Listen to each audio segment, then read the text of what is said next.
જય રામાધણી મારા વાલા સ્વપ્રેમી ડાયરાને સ્વાગત છે તમારું વિજયના વ્લોગમાં। આજે હું ને રાહુલભાઈ નીકળી ગયા છીએ વાડીએ જવા માટે અને કરવાની છે મંગલની સવારી। અને આ સાંજનો ટાઈમ, મસ્ત વાતાવરણ, બે ભાઈઓ મોજમાં જતા હતા ને ત્યાં તો આવી ગયો વાડીનો માર્ગ ને જોયું તો નકરું પાણી પાણી। હો ભાઈ, માંડ માંડ ગાડી પાણીમાંથી પોગી ગયા છીએ વાડીએ અને લઈ લીધો છે મંગલને બારો। તમારોનો ટાઈમ નહોતો એટલે આપણે એને કરી વાળ્યો છે ખરેડો, ને ખરેડો કરીને કર્યો છે એને સામાન કરીને નીકળી ગયા છે સવારી માટે। સવારી જવાની છે આજે નદી કાંઠે, કેમ કે તમને બતાવવાની છે અમારા ગામની નદી, કેમ કે એમાં આવ્યું હતું પાણી। નદીએ ભોગતા પેલા દહક નાની નાની નદીઓ રસ્તામાં આવી ગઈ છે અને જેમ જૂનવાણી પિક્ચરમાં જેમ ધર્મેન્દ્ર પાણીમાંથી ઘોડો સબસબિયા કરીને કાઢતો એમ આપણે મંગલને બારો કાઢી વાળ્યો છો।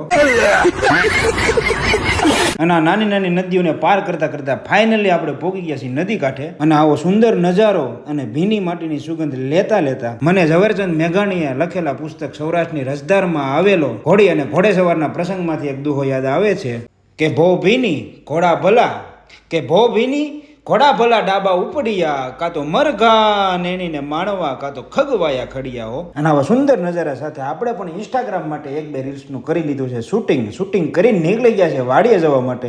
ફરી એક વખત દશક નદીને પાર કરીને આપણે પહોંચી ગયા છીએ વાડીએ। તો વાડીએ પહોંચીને મંગલને કરી છે આપણે નીણ કરીને આ વ્લોગ પણ કરીએ અહીંયા પૂરો। તો મળીએ આવતા વ્લોગમાં। જય રામાધણી।